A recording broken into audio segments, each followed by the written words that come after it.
बढ़ते हैं आगे और बात करेंगे करप्शन पर कार्रवाई की। झारखंड में करप्शन के खिलाफ जांच एजेंसियों ने कार्रवाई तेज कर दी है। साहिबगंज में अवैध खनन की जांच सीबीआई ने शुरू कर दी है। वहीं शराब घोटाले को लेकर लगातार दूसरे दिन ईडी की छापेमारी जारी है। खिलाफ जांच एजेंसियों का शिकंजा। साहिबगंज में अवैध खनन मामले में सीबीआई की एंट्री। शराब घोटाले में लगातार दूसरे दिन ईडी की छापेमारी। झारखंड में भ्रष्टाचार के खिलाफ जांच एजेंसियों का शिकंजा कसता जा रहा है। अवैध खनन मामले की जांच सीबीआई ने संभाल ली है। हाईकोर्ट के आदेश के बाद सीबीआई की टीम ने साहिबगंज में अवैध खनन की जांच शुरू कर दी है। इसे लेकर सीबीआई की एक टीम साहिबगंज पहुंची और अवैध खनन की जांच शुरू की। साहिबगंज में अवैध खनन की सीबीआई ने शुरू की जांच। नींबू पहाड़ समेत इलाके में अवैध खनन का मामला। 1000 करोड़ के अवैध खनन का है आरोप। विजय हांसा की याचिका पर हाईकोर्ट ने दिए थे आदेश। अवैध खनन की जांच जहां सीबीआई ने संभाल ली है, वहीं शराब घोटाले को लेकर ईडी ने लगातार दूसरे दिन छापेमारी की। जामताड़ा के मिहीजाम में शराब कारोबारी योगेंद्र तिवारी के ठिकानों पर ईडी की टीम ने कार्रवाई की है। योगेंद्र तिवारी के आवास, होटल और कार्यालय में लगातार दूसरे दिन छापेमारी हुई। बुधवार को ईडी की टीम ने शराब घोटाले को लेकर झारखंड के 33 ठिकानों पर छापेमारी की थी।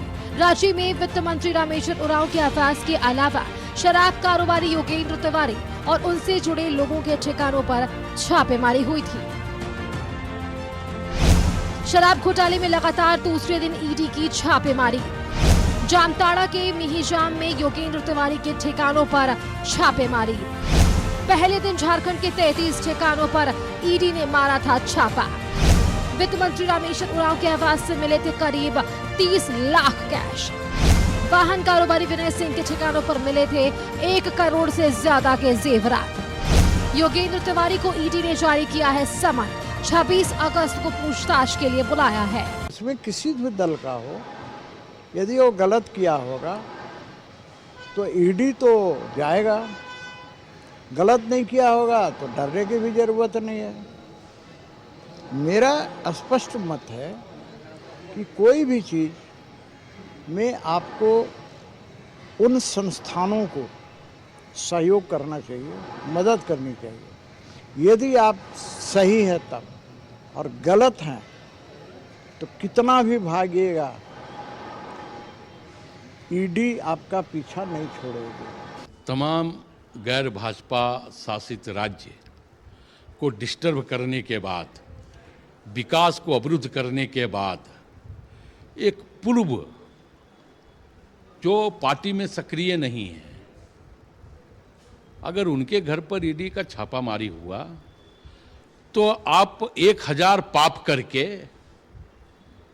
आप सिर्फ अगर सुबह सुबह माला जप लो तो आप ये कहो कि हम पुण्यात्मा हो गए हैं, ऐसा नहीं होता है।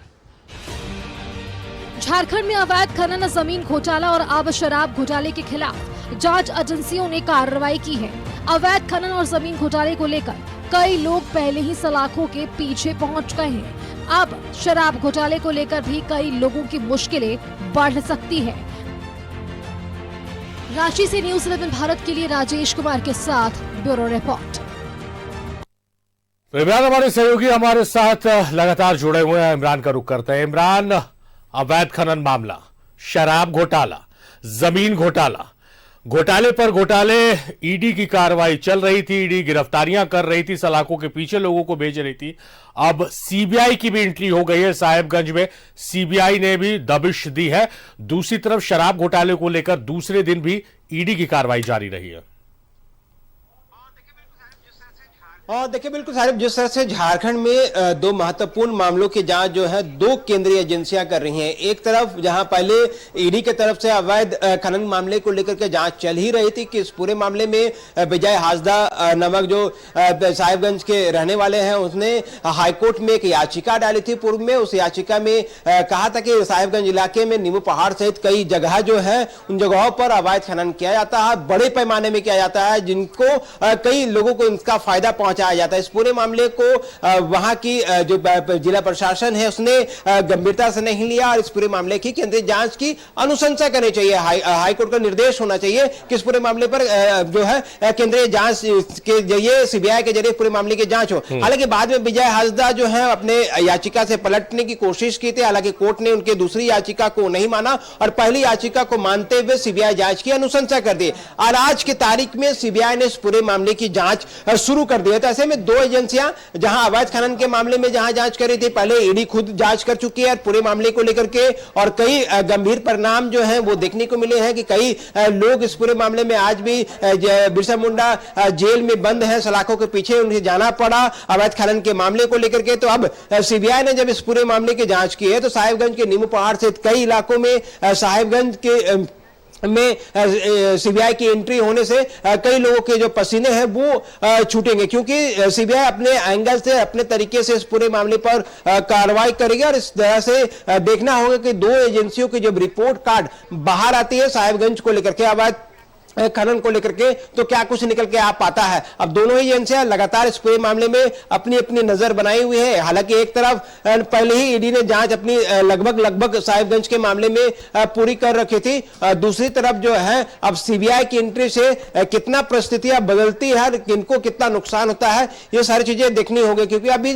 साहिबगंज में सीबीआई की कुछ सदस्य जो टीम थी, 7 से 9 सदस्य जो सीबीआई की जो टीम थी, उसने अपनी जो शुरुआती जांच एक तरह से कहें, जगह को देखना, लोगों से पूछताछ करना, इसमें कौन कौन से लोग एक्यूज हैं उनकी जानकारी लेना, इन सारी चीजों को देखा जा रहा था। और देखने के बाद ये सारी चीजें जो है वो जमीनी स्तर पर कई आने वाले दिनों में कई रेड सीबीआई की तरफ से भी देखने को मिल सकते हैं राज्य के अलग अलग हिस्सों में। रही बात शराब घोटाले के मामले को लेकर के, तो शराब घोटाले मामले को लेकर के लगातार ईडी के जो दबिश है वो जारी है। दूसरे दिन भी योगेंद्र तिवारी के जो ठिकाने हैं मेहजामा सहित कई जगहों पर उनके अपने ठिकानों पर लगातार छापेमारी की जा रही थी और उन जगहों पर डिजिटल डॉक्यूमेंट सहित अन्य चीजों को खंगाला जा रहा था। चूंकि बैंक ट्रांजैक्शन सहित कई ऐसे अहम जानकारियां जो ईडी को मिले थे और ईडी ने इस पूरे मामले पर जब अपनी कार्रवाई शुरू की, तो ऐसे में यह समझा जा सकता है कि शराब से जुड़े मामले पर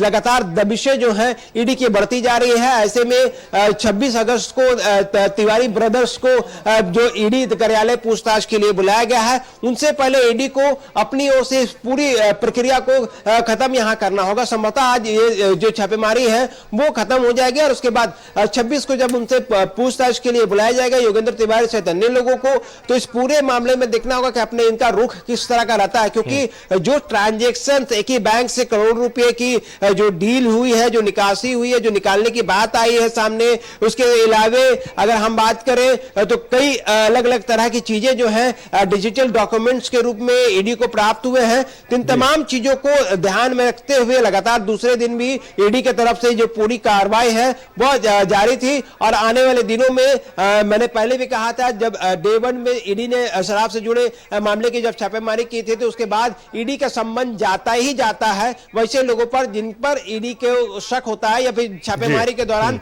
कुछ नए नाम जो सामने आते हैं, फौरन उन तमाम लोगों पर सम्मन के जरिए उनसे पूछताछ के लिए उसे हाजिर होने का एक नई तारीख दिया जाता है। इसी के तहत योगेंद्र तिवारी सहित अन्य लोगों पर जो है सम्मन भेज करके ईडी कार्यालय बुलाया गया है। अब देखना होगा कि 26 को वो पहुंचते हैं या फिर नहीं पहुंचते। अगर पहुंचते हैं तो अपना क्या कुछ आप अपना पक्ष रखते हैं और क्या कुछ अलग जानकारी ईडी के हाथ लग पाती है। हालांकि अब सीबीआई पे भी नजर है, साहिबगंज में जो पहुंची है 9 सदस्यीय टीम या 7 सदस्यीय टीम इमरान, क्योंकि ईडी ने अवैध खनन मामले में बहुत अंदर तक पेनिट्रेट कर जांच की है, कई लोगों को सलाखों के पीछे पहुंचाया है। तो ईडी की जांच अब तक जहां पहुंची है उससे सीबीआई को बहुत मदद मिलेगी और सीबीआई इससे एक्स्ट्रा क्या कुछ इस पूरे अवैध खनन मामले में लेकर बाहर आती है, इसके लिए इंतजार रहेगा। बहुत शुक्रिया इमरान, आप लगातार महत्वपूर्ण जानकारियों के साथ हमारे साथ जुड़े रहे, आपका बेहद शुक्रिया।